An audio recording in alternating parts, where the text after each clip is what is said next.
Começamos agora mais um programa Contra a Capa, que é esse nosso encontro semanal que a gente vem aqui para poder receber escritoras, escritores, mineiros ou com uma forte ligação com Minas Gerais, para poder falar sobre a sua literatura, sobre os seus escritos, sobre a sua vida, curiosidades, sobre o seu trabalho. E hoje nós recebemos aqui a palestrante e escritora Bia Gomes, que está com a gente para poder falar de um assunto extremamente importante, às vezes silenciado pela mídia, às vezes silenciado por vários atores sociais, né? Nós não vamos falar ainda o que é não, daqui a pouquinho ela discorre para a gente, mas eu já queria te dar aqui, Bia, as boas-vindas, esse espaço é nosso, para a gente poder interagir, trocar ideias, você trazer aí sobre a importância dessa sua escrita para crianças e para adultos. Então, seja muito bem-vindo ao nosso programa. Olá, muito obrigada.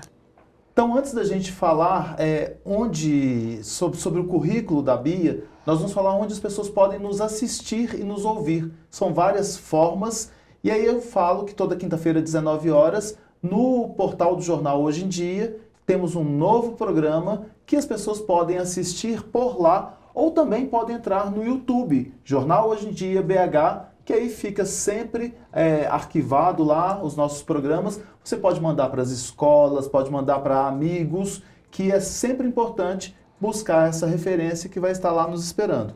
Quintas-feiras também, às 19 horas, a gente está na TV Promove, que é o canal 12 da Claro TV. Mas não é só por aí não. Na Rádio Web, Jornal Hoje em Dia, você pode ouvir a nossa entrevista e também pode nas rádios Alvorada FM e Difusora AM de Salinas, Gorutubana de Janaúba, Rádio Cidade FM de Corinto e na Rádio Eldorado de Sete Lagoas. Bom, a Bia Gomes, ela é uma estudiosa. Ela é psicanalista, psicopedagoga, sexóloga e terapeuta em sexualidade humana pela Faculdade Santa Casa de Belo Horizonte. É especialista em saúde e bem-estar de casais e saúde íntima. Gestora de processos educacionais, especialista em educação infantil. Ela trabalha com educação sexual de qualidade para homens e mulheres de todas as idades, não só na infância. Palestrando, educando, ofertando cursos nas áreas de sexualidade humana, na escola de pais e por aí vai. São várias e várias frentes de atuação. E eu vou parar por aqui justamente para poder perguntar para ela, Bia, que é um assunto que as pessoas têm muito medo de falar, né? Como que se aborda em sexualidade com as crianças? Isso não é um medo recente, é um medo antigo. Antes não se tinha redes sociais, hoje tem. Pais, escolas, pessoas que não ensinam os filhos e as crianças, elas vão ser ensinadas por outras formas. Qual que é o desafio hoje de levar a educação sexual para ambientes diversos como você faz? Bem, tio Flávio, é sempre um desafio trabalhar com educação, não é mesmo? Qualquer uma, né? Trabalhar com pessoas é desafiador. Primeiro a gente tem que amar muito e buscar muito conhecimento dentro da área que a gente quer. Tem como trabalhar a sexualidade humana, a educação em sexualidade com crianças? Sim. Como que a gente faz isso? Baseado em ciência, o que é certo, tá? O que realmente tem embasamento científico e comprovado, baseado nos direitos humanos e na legislação vigente. No Estatuto da Criança e do Adolescente, nas leis abordadas pela Unesco, tá? Esse arcabouço que a gente tem, se a gente pegar e se basear para montar nossa proposta com planejamento, a gente consegue. Eu consigo. Hoje, com essa bagagem que eu tenho, com todo o amparo e parcerias, claro, que eu tenho, eu consigo entrar nas escolas, falar com as crianças e mostrar a verdadeira necessidade de trabalhar a educação em sexualidade. Eu vejo que você trabalha muito com a escola de pais, que é uma coisa extremamente importante, porque a gente tem jogado, e eu vou falar jogado mesmo, para a escola a responsabilidade de tratar diversos temas. Então, a gente precisa falar de finanças, joga para a escola. A gente precisa falar de sexualidade, joga para a escola.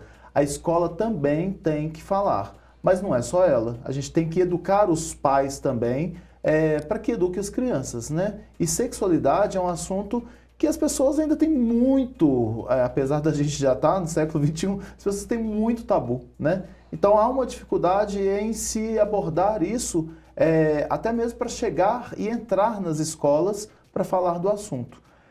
Lógico, você estuda, você pesquisa, você observa, mas a importância de pais e professores, né, entender esse assunto para saber como que é tão natural fazer uma abordagem dessas, né? A primeira coisa, a gente precisa prestar atenção nos conceitos, né? E respeitar, ser gentil conosco, porque nós não fomos educados, como você mesmo falou, nós não fomos educados e não somos até hoje. A gente ainda engatinha. Para falar em sexualidade. Falar em sexo em si, o ato é impuro, é pecado, né? A gente trabalha sempre, se a gente for olhar a historicidade das evoluções políticas mesmo, educacionais, é tudo muito recente. Que a gente fala do Estatuto da Criança e do Adolescente, não tem tanto tempo assim de implantação. A gente fala de uma Lei Maria da Penha, a gente não tem tanto tempo assim que ela foi implantada e ainda tem locais que têm dificuldade de colocá-la em prática. Então, e ainda tem deturpações da própria lei que a pessoa nem lê, exatamente, né? E deturpa, né? Esse conhecimento raso, exatamente. Né? A gente às vezes não aprofunda, a grande maioria das vezes não aprofunda para buscar realmente uma solução. E nós não fomos criados para tal. Então, a primeira coisa é a gente deixar claros os conceitos do que é, para que serve, e para a gente poder realmente colocar o ser humano, a criança como protagonista da vida, o ser humano dono do seu corpo, no sentido de limites, de prazeres e deveres e direitos. Né? A gente colocar os conceitos do que é uma sexualidade. Nós somos um dos países que mais erotiza a criança, que mais sexualiza a criança. O universo infantil não tem erotização. A gente não pode falar que a criança é erótica. Não, isso não é do universo infantil. Precisamos, sim, trabalhar a sexualidade no sentido de limite, de prazer de viver, de prazer de dar certo com seu próprio corpo, de se aceitar do jeito que você é e se amar dessa forma. Isso é sexualidade humana. Prazer de viver. Exatamente. Eu estava falando com você que estava tendo uma aula ontem, né, com uma psicanalista, e ela fala justamente isso, sobre sexualidade e sexo. Né? A sexualidade são os prazeres. Então, a gente tem prazeres que são ligados que são ditos como sexualidade, mas que são prazeres com a vida, né? Exatamente. E a gente põe sexualidade em sexo. Sexo é uma partezinha, né? Precisamos. E a gente tem que realmente ampliar essa visão. E, lógico, a gente não vai conseguir fazer aqui, só nesse bate-papo, a finalização desse assunto, mas essa provocação da Bia é extremamente importante para que a gente saiba as diferenças e saiba como abordar. Eu quero só fazer um recorte, uma pontuação. Lembrando bem que devemos, né, de acordo com o OMS, de acordo com todos os documentos que a gente busca, a gente vai ver isso. Devemos, sim, trabalhar a sexualidade desde a concepção da pessoa, mas respeitando cada ciclo, cada fase, cada idade, cada valor, respeitando aquela pessoa. Sempre assim. E aí dá tudo certo, levando em consideração o conceito real. Exatamente, excelente. Você é palestrante, escritora dessa temática, é integrante da equipe de saúde e bem-estar da Polícia Federal de Minas Gerais também. Então você atua com diversos públicos, não só criança. E aí eu queria que você me falasse como o interesse por essa área da literatura. Como que a literatura entra na sua vida como escritora, né? Porque a literatura como leitora já está presente há muito tempo, mas deve estar. Como que entra a literatura como escrita? E o que essa escrita representa? Eu busquei uma ferramenta. Eu busquei ferramenta eficaz para que realmente eu possa abrir portas de transformação social. Junto com esse retorno social, eu uso a literatura como objeto transformador do cenário atual, do cenário social. É como se fosse uma solução. É uma solução para o problema que eu levanto e que eu tenho. Não só eu, é um problema social, né? Então, eu uso a literatura como ferramenta, como tecnologia social hoje. E como produto. Mas o livro, lembrando que ele não é só um produto. Ele é uma porta de entrada para que haja fortalecimento da rede de proteção das crianças. Eu uso assim. Você escreveu, então, esse aqui é o seu primeiro livro? Este é o primeiro, né? Bia e as Borboletas. Isso. Então, você escreveu Bia e as Borboletas, já usando o seu nome aqui, né? Conta pra gente o que trata esse livro, quem deve lê-lo, quem deve trabalhá-lo. Bem, primeiro eu preciso entrar um pouquinho, porque a Bia do livro sou eu. É você mesma. É a minha história. Eu sofri agressão sexual quando dos 4 aos 9 anos de idade. E com essa agressão, igual infelizmente a muitas pessoas, né?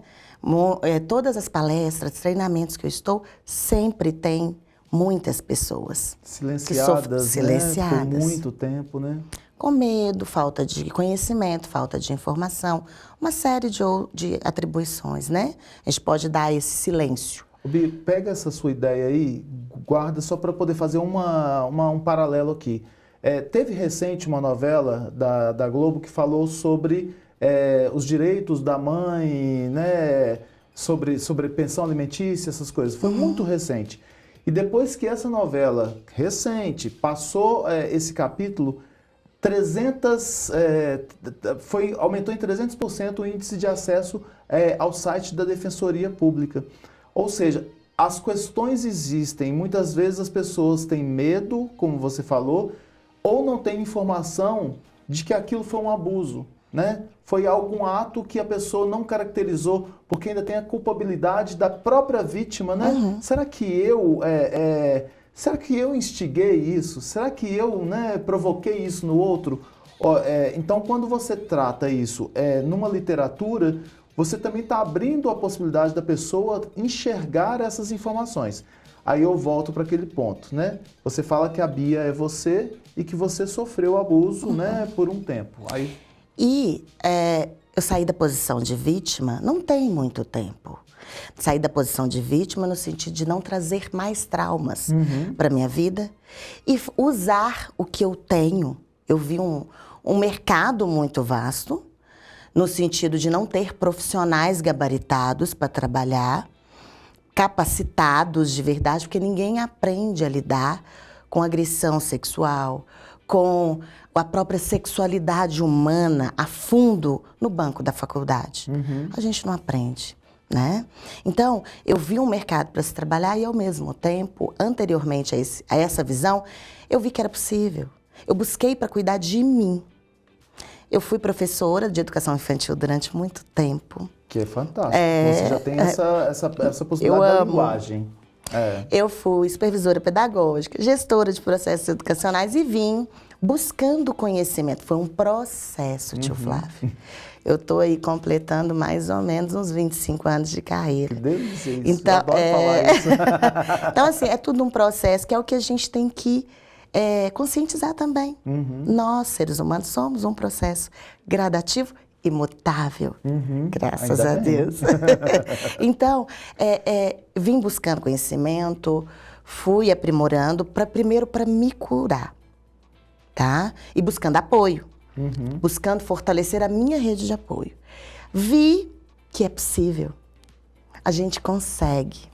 Esquecer jamais, não. apagar nunca, né? Mas é possível conduzir a vida, enxergar leveza nas coisas.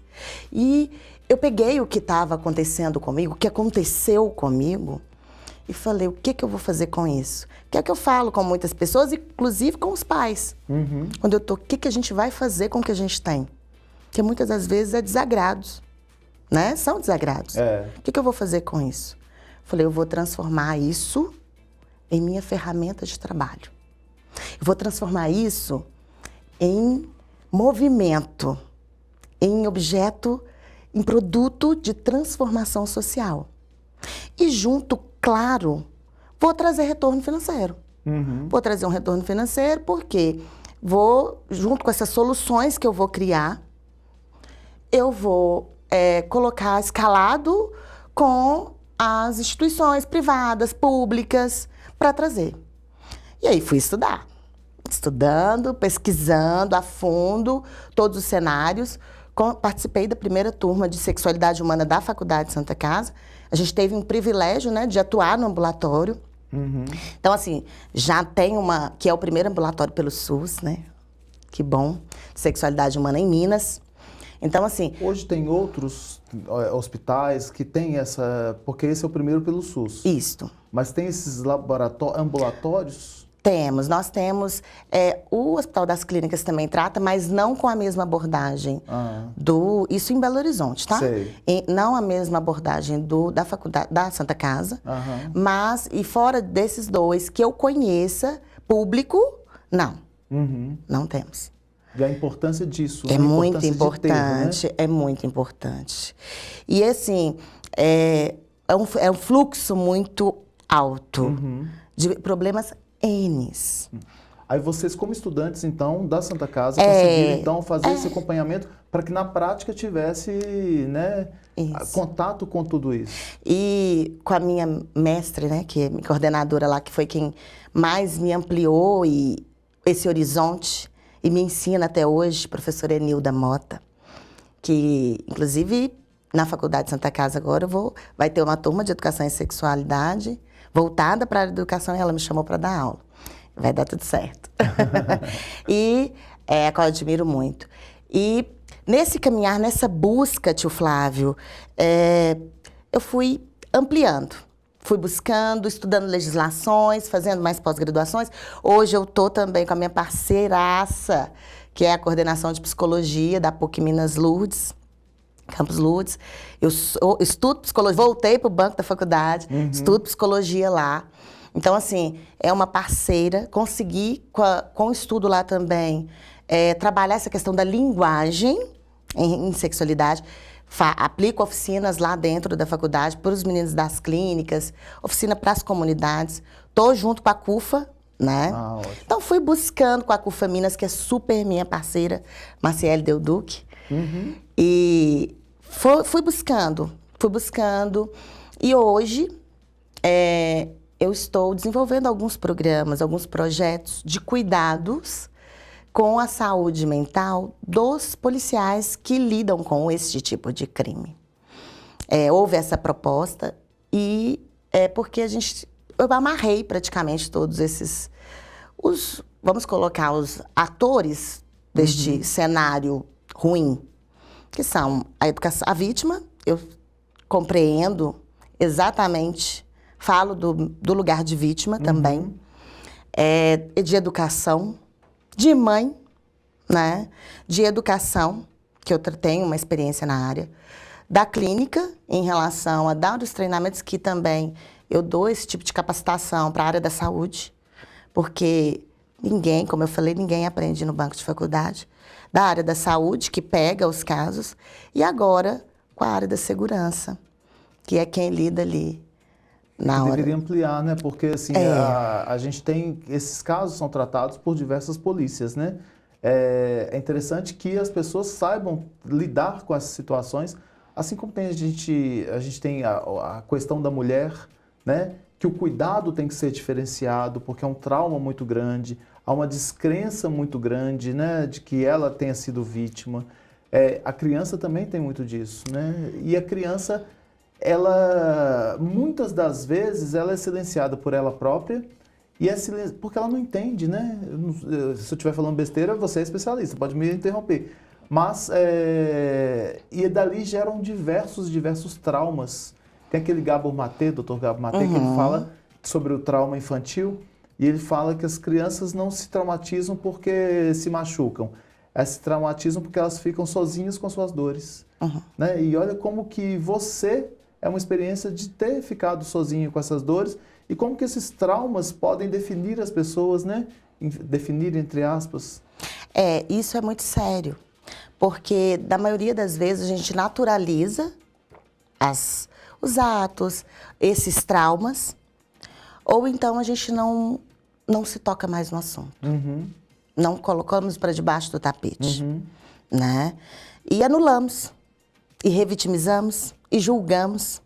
E isso é muito sério, porque a gente está lidando com vida, com ser humano. Hoje, tio Flávio, a cada hora, 4 crianças, pelo menos 4, no mínimo, estão sendo violentadas sexualmente dentro de casa, na maioria das vezes. Olha só. Né? E isso tudo por medo, isso tudo por desinformação, isso tudo por falta de capacitação. O que fazer? A gente tem que ser gentil com a gente, que nós não fomos educados para tal. E com as nossas crianças. Proteger, educar e proteger. Tio Flávio, quando a criança sabe, ela fala. Quando o adulto consegue entender, compreender esse ciclo da violência, compreender o que realmente está acontecendo, ele para e escuta. E aí a gente vai junto, quebrando esse ciclo violento que todos nós sofremos. Com delicadeza, que é a minha grande preocupação, e que todo esse processo de estudo, pesquisa que ainda não acabou. É para a vida. É para a vida. E eu transformei isso em estímulo de trabalho, porque eu vi que é possível. E quando eu me deparei, já tinha impactado muitas escolas, muitas pessoas, muitas clínicas, muitos CRAS, que eu amo trabalhar com os CRAS, muitos territórios. Então não tinha como voltar, porque não era mais meu. Não era uma causa minha, não era um trauma meu. É nosso, é social. Então eu me vi, isso me enche de orgulho e de brilho no olho. Eu vi uma possibilidade de transformação social. Primeiro lugar foi isso. O que eu vou fazer com isso? Porque já aconteceu comigo. Eu vou mostrar para aquelas meninas periféricas, que estudaram escola pública a vida toda, ou que, sei lá, nem estudaram, não têm oportunidade. Como eu, que eu estudei escola pública durante muitos anos, até a minha primeira curso superior foi em escola pública. Depois, aí a gente foi para a escola privada. Então, essas meninas que são de periferia, são meninas pretas, são meninas criadas por mãe solo, como eu, que não tem tantas possibilidades, que a gente consegue. Que a gente é capaz de transformar, não só a gente, como o outro também. Mas se ela não quiser usar isso, que ela quiser levar para ela, que eu sou capaz, eu consigo colocar isso aqui como não tão grande, não como mais um trauma, mas aconteceu e eu vou usar isso como ferramenta para eu lembrar que eu preciso proteger uma outra criança que está perto de mim. Porque todo mundo tem uma criança perto, tio Flávio. Com certeza. Né? E é obrigação nossa proteger essa geração que vem. Quem são as borboletas? As borboletas?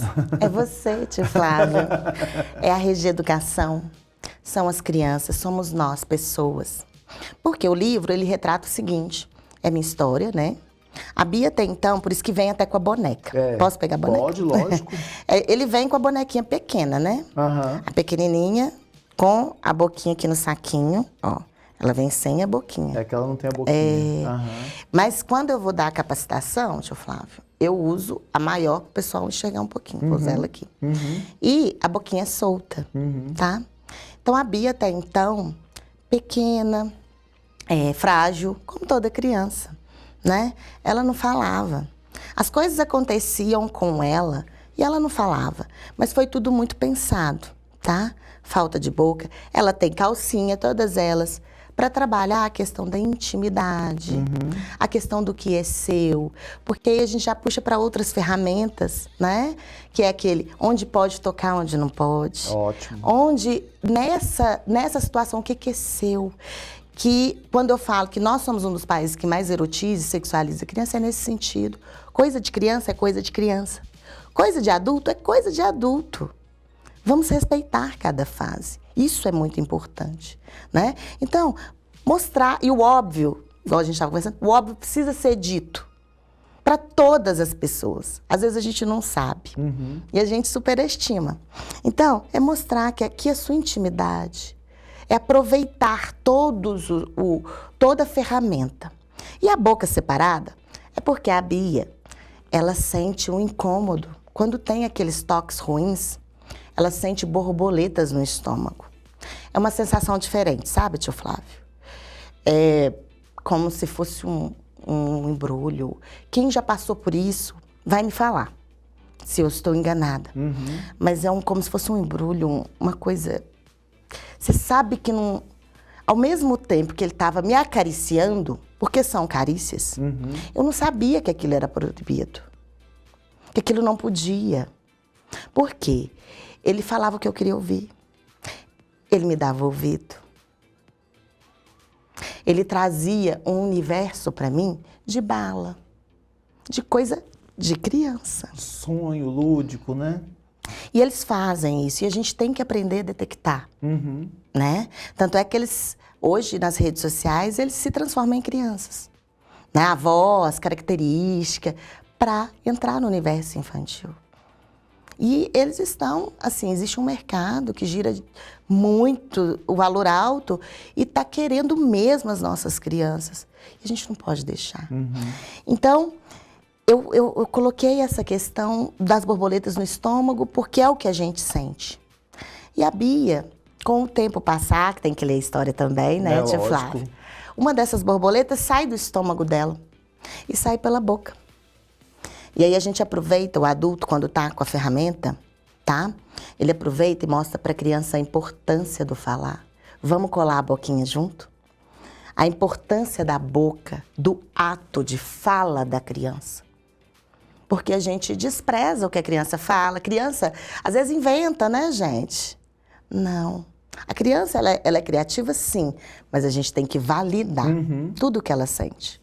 Então, a importância de falar o que está sentindo, de nomear as sensações. Porque ela não sabe.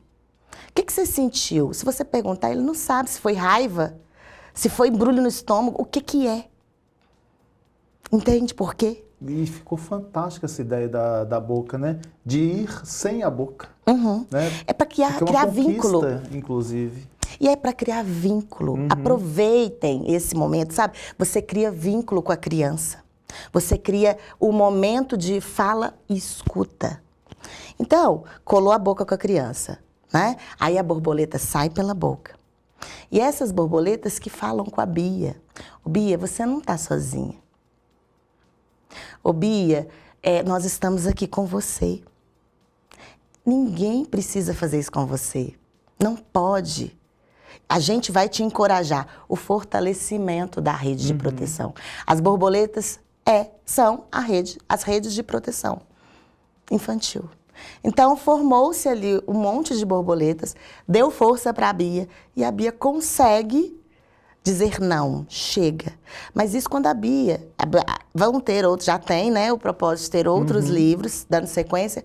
A Bia, com 9 anos, ela já vai conseguir, porque ela já vai criar consciência, né? De a fase da vida, que o que pode e o que não pode. Opa, peraí, que é íntimo. Não pode tocar, alguma coisa está errado. Porque não é ensinado, não foi falado. Então, ela criou consciência e ela mesma, peraí, não dá, não pode, você não pode me tocar. E essas borboletas vão sair pelo mundo. E que se espalhem, né? Por todos os lados, chamando as crianças. Porque, infelizmente, há famílias que não têm essa...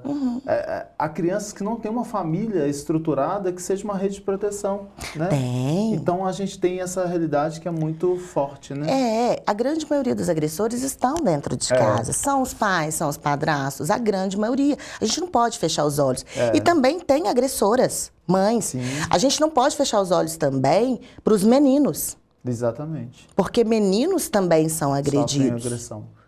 Né? Então, assim, em menor proporção, sim. Eu quis tratar a bonequinha preta, a maioria das vítimas. Eu quis fazer uma associação. A grande maioria das vítimas. E a mim, né? Que que deu a cara a tapa, inclusive, né? Exatamente. Colocou o nome. E eu sei que é possível. Ô Bia, não sei se você tem noção disso, mas o tempo voou. Eu olhei ali no nosso cronômetro e falei, não é possível, deve estar errado. Tem muita coisa para ser explorado ainda nesse assunto, sobre esse assunto.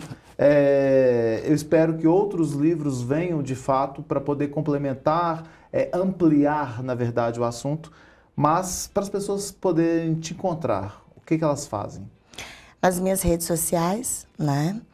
Meu Instagram é Bia Gomes Oficial, com 2 L's no final. E também eu tenho o WhatsApp, tá? Que a pessoa pode mandar a mensagem que eu respondo, viu, gente? Eu juro que eu respondo. 31 98591 9456. Ok. Bia, obrigado pela sua presença, obrigado por trazer o lúdico para essa nossa conversa e a gente fica por aqui. Obrigada, tio Flávio. Obrigada, gente. Pessoal, a gente se encontra num próximo programa. Até breve.